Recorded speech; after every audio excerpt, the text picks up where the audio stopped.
Senior صحافی اور تجزیہ کار جاوید چودھری کے مطابق پھر یہ بھی ہوتا ہے انسان اپنی آنکھوں سے اپنی حسرتوں، خواہشوں، کامیابیوں اور کامرانیوں کو تنکا تنکا ہوتے اور ہواؤں میں بکھرتے دیکھا ہے۔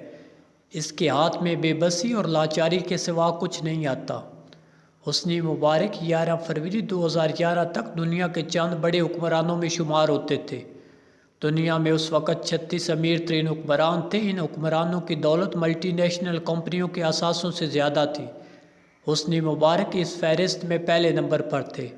حسنی مبارک کے کل اثاثے $70 بلین تھے۔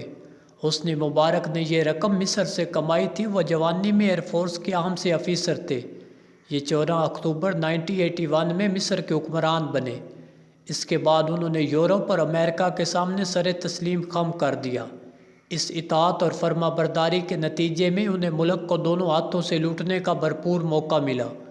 یہ امریکہ اور یورپ سے ملنے والی امداد پر بھی ہاتھ صاف کرتے رہے۔ یہ عالمی بینکوں اور مالیاتی اداروں سے ملنے والے قرضے بھی کھاتے رہے۔ انہوں نے دفاعی سودوں سے بھی جی بھر کر مال کھایا۔ انہوں نے بے شمار جعلی کمپنیاں بھی بنائیں۔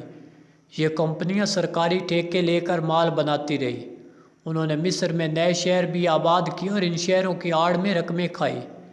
یہ بے نام زمینوں پر بھی قبضے کرتے رہے۔ یہ زمینیں بعد ازاں اربوں روپے میں فروخت ہوئی۔ یہ سرکاری خزانے سے بھی حصہ وصول کرتے رہے۔ انہوں نے ملک میں کلب اور کعبہ خانے بھی بنوائے۔ فحاشی کے ان اڈوں کا ایک مخصوص حصہ ان کے اکاؤنٹس میں جمع ہوتا رہا۔ یہ پارٹی کے نام پر مصر کے امراء سے چندہ بھی وصول کرتے رہے۔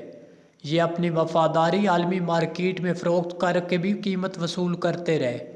یہ سرکاری پوزیشنز اور عہدے بھی فروخت کرتے رہے۔ یہ کام یہ اکیلے نہیں کرتے تھے۔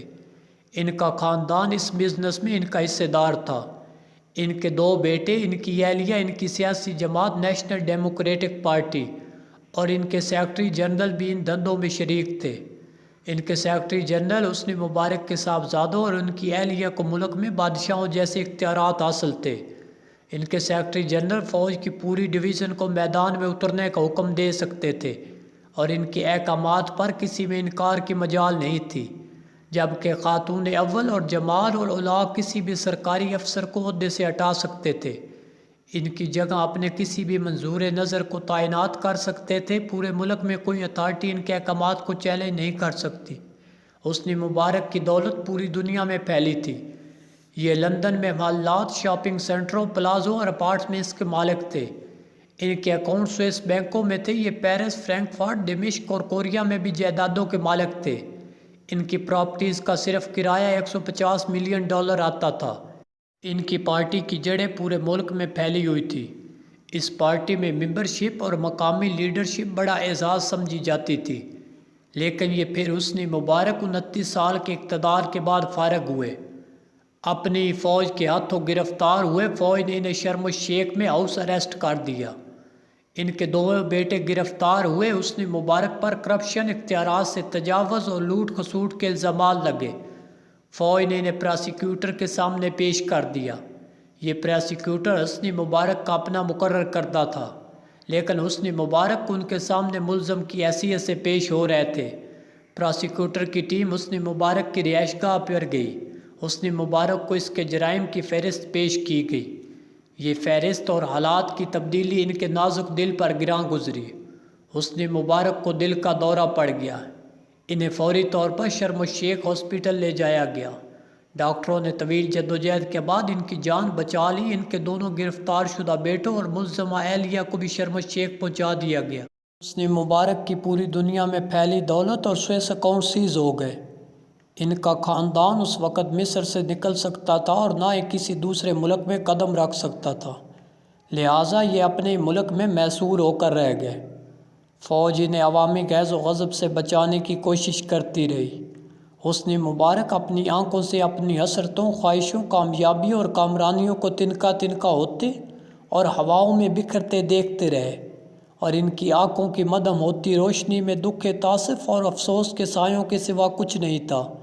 یہ حسنی مبارک دنیا کے ان تمام حکمرانوں کے مستقبل کی لو ہے، جو اقتدار کو سونے کی کان، فرعون کا تخت اور ادھار کی سیکل سمجھتے ہیں، جو سیاست، وزارت، صدارت اور ایوان اقتدار کو کاروبار کی طرح چلاتے ہیں اور کم سے کم وقت میں زیادہ سے زیادہ اصول کی کوشش کرتے ہیں، جو دونوں ہاتھوں سے سرکاری خزانہ لوٹتے ہیں، جن کا خاندان، بھائی، بیٹے، اہلیہ اور داماد بھی اس کارِ سیاہ میں ان کے حصے دار بن جاتے ہیں، جو NIC کو چھوڑتے ہیں اور نہ ہی حاجیوں کو بخشتے ہیں، جو سرکاری پیٹرول پمپ تک کھا جاتے ہیں اور سرکاری عہدے تک نیلامی پر لگا دیتے ہیں، جو اپنے کرپٹ ترین دوستوں کو اعلیٰ سے اعلیٰ ترین عہدے پیش کرتے ہیں، جو سرکاری جہازوں پر نوٹوں کے باکس بیرون ملک بھجواتے ہیں، جو لندن، پیرس اور امریکہ میں جائیدادیں خریدتے ہیں، جو اپنے بچوں کو بیرون ملک بڑے بڑے گھر اور بڑی بڑی گاڑیاں فراہم کرتے ہیں، جو لوگ پارٹی فنڈ کے نام پر سیٹھوں سے بھتے وصول کرتے ہیں، جو دوستوں میں سرکاری زمینیں تقسیم کرتے ہیں اور جن کے لیے اقتدار اور فیکٹری میں کوئی فرق نہیں ہوتا، حسن مبارک ان تمام لوگوں کے لیے عبرت کی لوح ہے۔ کاش یہ لوگ، ان کی اولادیں اور ان کی اہلیہ ایک بار جیاں، صرف ایک بار اس وقت شرم الشیخ کے اسپتال میں پڑے حسن مبارک کو دیکھ لیتے، اور یہ ان کے بیٹوں کو بھی دیکھ لیتے اور ان کی خاتون اول کے پیلے پڑے رخ انور پر نظر ڈالتے، اور اس کے بعد ان کے اکاؤنٹس، جائیدادوں اور ان کے گزرے ہوئے کال کے کر و فرم کی داستان سنتے۔ اس کے بعد ایک لمحے کے لیے اپنے آپ سے یہ سوال پوچھتے، وہ اقتدار، وہ دولت، وہ تکبر جو حسن مبارک کا نہ ہو سکا، وہ سب کچھ ہمارا ساتھ کب تک دے گا؟ وہ پیسہ جو حسن مبارک کے کام نہ آ سکا، وہ ہمارے کام کب آئے گا؟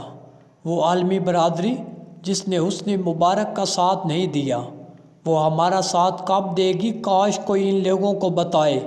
اقتدار اللہ کی سب سے بڑی نعمت ہے، اور جو حکمران اللہ کی اس نعمت کو لالچ اور حرص کی دکان پر فروخت کر دیتے ہیں، اللہ تعالیٰ انہیں اس دنیا میں رسوائی اور عبرت کی نشانی بنا دیتا ہے۔ یہ لوگ شاہ ایران اور حسن مبارک کی طرح بھکاری بن کر دنیا سے رخصت ہوتے ہیں۔ عمران خان میں بے شک بہت سی خوبیاں ہیں، یہ شخص واقعی ملک کا مقدر بدل سکتا تھا۔ لوگ آج بھی اس سے اندھی محبت کرتے ہیں، یہ اپنے ان اندھے عشقوں کو قوم کا سرمایہ بنا سکتا تھا، مگر افسوس عمران خان کا غرور، انا اور سیاسی حماقتیں اس کی قبر کھودتی رہی۔ یہ اس میں اترتے رہے۔ عمران خان کسی کے ساتھ ہاتھ ملانا تک گناہ سمجھتا ہے۔ یہ ہر شخص کو تم کہہ کر مخاطب ہوتا ہے۔ اس نے زندگی میں کسی کا جنازہ نہیں پڑھا، حتیٰ کہ اپنے اوپر جان مارنے والے کارکن بھی اپنی غائبانہ نماز جنازہ میں اپنے قائد کی محبت سے محروم رہے۔ خان کسی کا شکریہ ادا کرنا بھی اپنی توہین سمجھتا ہے۔ یہ 12 مئی کو اسلام آباد ہائی کورٹ سے نہیں نکل رہا تھا، اس کا خیال تھا اسے گرفتار کر دیا جائے۔ جج حضرات نے حال پوچھا تو ہمارے لیڈر نے کہا، آپ IG اسلام آباد کو حکم دیں، یہ مجھے بحفاظت لاہور پہنچا کر آئیں۔ جج صاحبان نے IG کو حکم دیا۔ IG نے 6 سرکاری گاڑیاں بھی ساتھ دی۔ عمران خان ایک سائیڈ پر DIG اور دوسری سائیڈ پر SSP بٹھا دیا۔ عمران خان زمان پارک پہنچ گیا، گاڑی رکی اور یہ دوڑ کر اندر چلا گیا۔ اس کو ان افسروں کا شکریہ تک ادا کرنے کی توفیق نہ ہوئی جو اپنی جان داؤ پر لگا کر اسے گھر پہنچانے آئے تھے۔ آپ دنیا میں کوئی ایک شخص بتائیں جس کے ساتھ عمران خان نے وفا کی ہو یا اس کے احسان کو احسان سمجھا ہو، حتیٰ کہ جنرل باجوہ اسے اقتدار میں لے آئے، اور ہمارے خان نے ان کے ساتھ کیا کیا؟ لہٰذا ہمارے حکمرانوں کو سمجھنا چاہیے، چاہے عمران خان ہو، نواز شریف ہو یا آصف علی زرداری، کہ یہ اقتدار چند روزہ ہے، اس کے بعد ایک ابدی زندگی ہوگی، وہ آخرت کی زندگی ہے۔ ہمیں اس کی تیاری کرنی اور ہمیں اقتدار کو ایز اے امانت کے طور پر استعمال کرنا چاہیے۔